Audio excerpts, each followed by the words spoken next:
My good friend Walid Shoebat is back in the studio with me today. Walid is an ex-PLO terrorist that was transformed by the power of God, and now he is a lover of Israel. And at the risk of his life, he is talking about the dangers of Islam and why believers, why America needs to stand with Israel. He's an expert on the Middle East, a popular author. And Walid, we're so glad to have you back with us. Welcome, my friend. Not only shalom, but ahalan. Ahalan. It's always the Jewish trying to speak Arabic to us, and we try to speak Hebrew to them. We say shalom, you guys say salam.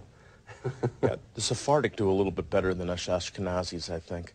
But thanks for being here, Walid, and thanks for the work you're doing. I know it's you're risking your life doing this, and we're very grateful. Just a quick overview how a PLO terrorist ends up loving Israel and the Jewish people. In 1993, I began to read the Bible. My mother was a Christian.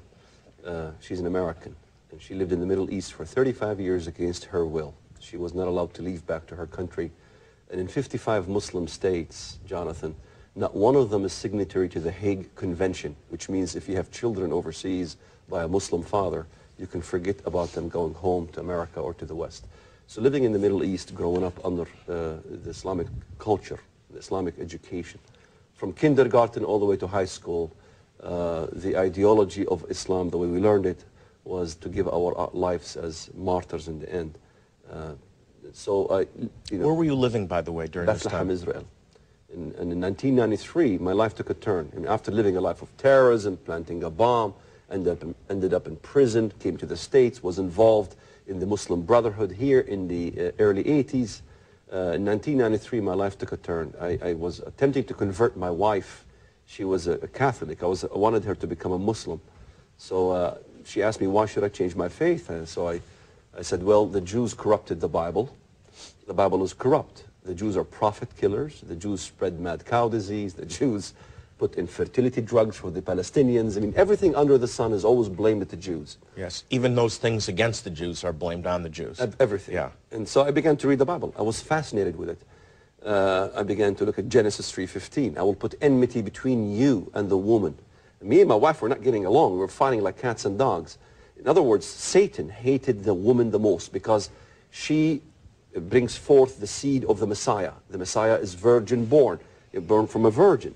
So the hatred of the woman was prevalent in my life. I began to see that my father's abuse towards my mother, the woman's status in the Muslim world, all these things, the hatred of the woman, and all the way down to the prophetic parts of the Bible. I was fascinated when I read Amos chapter 9, verse 15.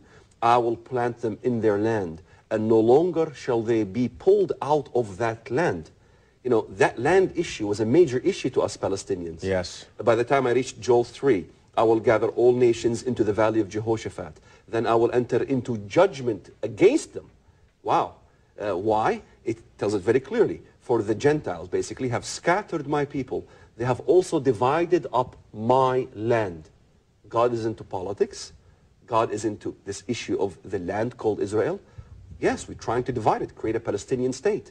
So I began to see that the Palestinian state was a state of psychosis, was a state when you see Palestinian children, when the preacher is saying, what are your desires? And the children will cry out by the thousands, al-mawtu fi sabilillah, to die for the cause of Allah, to die for the cause of Allah. Then by the time I reached the New Testament, I began to see the words of the Messiah, offer your bodies as a living sacrifice. So I began to see the opposite. I began to look at the issues of this Antichrist, all the things. I began to see that we were the antithesis of what the Messiah proclaimed. And the hatred of the Jews really was the hatred of God. You know, this is the most one of the most blasphemous things in the Bible is to deny God's edicts. If God makes an edict and we deny it, we're really blaspheming God. I saw myself as a blasphemer and nothing more. Was that a shock to you after being raised with such a different ideology? It was a shock therapy that God was gladly willing to administer it. So I was talking to God at that time. You know, I felt whenever I prayed in my formal Muslim prayers, nothing was ever answered. Finally, I take my gloves off and sort of like Fiddler on the Roof, I began to talk to God, you know, straight on. He was always answering. That's right. So the Holy Spirit was obviously working in your life. But I had to dial the right number. I had to pray to the God of Abraham, Isaac, and Jacob. Walid, why such an outspoken stance in support of Israel? At the cost of your life, at the threat of your life? When I did my prayer, I said, God, show me the truth. If you show me the truth, I will do your will in my life. I will do anything you want me to do. Those were my exact words. So in the Middle East, a deal is a deal. I made a deal. He showed me the truth. He showed me the way. I am the truth, the way, and the life. No one comes to the Father but by me. So now I have to keep my end of the bargain. You know, at times I feel like saying, God, I quit, you know. I'm sure. He says, okay, martyrdom. I said, God, may I reconsider, you know. In other words, the Messiah said, if you attempt to lose your life, you will save it. If you attempt to save your life, you will lose it. The same goes with the job. I always attempt to lose my job, to tell the truth. You lose interviews, you get people hating you, but guess what? God has more avenues. Yes. The harvest is plenty, and the reapers are few. Better to be a friend of God. That is right. Walid, let's talk about some politically incorrect things, but the truth. It's politically correct to say that Islam is a religion of peace and love. But when you go back to the Quran, it says something very different. Now, we find Moses, we find Jesus in the Quran, Elijah, and so on. So why would fanatical Muslims be killing Christians and Jews? Because their Jesus and their Moses and their Abraham is not the same Jesus, and it's not the same Abraham. The Abraham as defined in the Quran is a Muslim. وَمَا كَانَ إِبْرَاهِيمُ يَهُدِيًّا وَلَا نَصْرَانِيًّا وَإِنَّمَا كَانَ حَنِيفًا مُسْلِمًا. Abraham was not a Jew or a Christian, he was a Muslim. So it is a Muslim Abraham, it is a Muslim Moses. If you look at Hanan Ashrawi before Yasser Arafat croaked, what would she say? She would say, Jesus is a Palestinian from my country. So in other words, the crucified Messiah, even among the Palestinian Christians, is really a revolutionist. So the corruption was among the Christian Palestinians as well. But from the Muslim perspective, Jesus was never crucified. God had no son. The Trinity is an anathema. So not the Jesus of the New Testament. Absolutely different, totally different. And not Allah is not the God of Israel, the God of Abraham, right? His name is not Yahweh, his name is Allah. Allah was a god in Arabia way prior to the advent of even of Islam. It was a Babylonian deity. The name Al-Lat, Manat, Al-Uzza, all these goddesses in pre-Arabia, pre-Islamic Arabia, those names was associates with Allah. So then Muhammad came and kind of sort of purified the religion, removed those deities, and made the worship of the same God. Jealousies of the Jewish faith, basically to honor one God. This will not be a popular program, Walid, because we're saying very clearly, Allah is not the God of the Bible. Satan always wants to take a disguise. I am God. He wants to be like God. He wants to rule the world.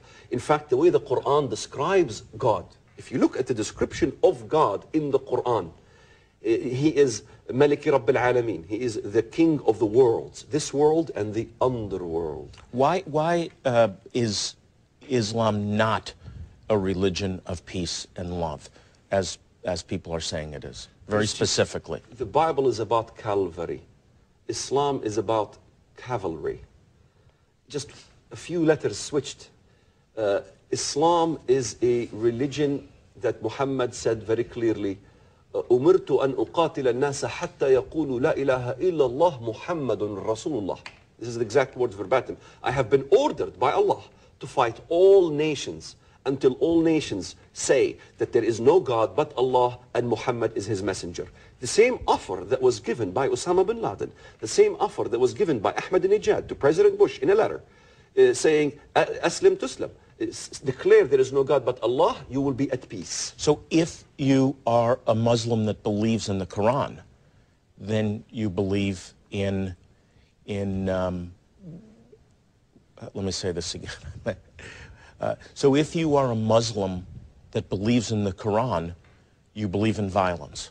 You believe in jihad. That's a good point. But the West thinks about the violent part only. No, not exactly. Violence is the end result. It's the three stages of Islam. First, you do the offer peace, okay? We're going to have to take a break. I want to cover that when we come back, talk about the different stages of jihad. Maybe you've heard the term jihad. You don't even know exactly what it is. We're going to be covering that when we come back. Don't go away.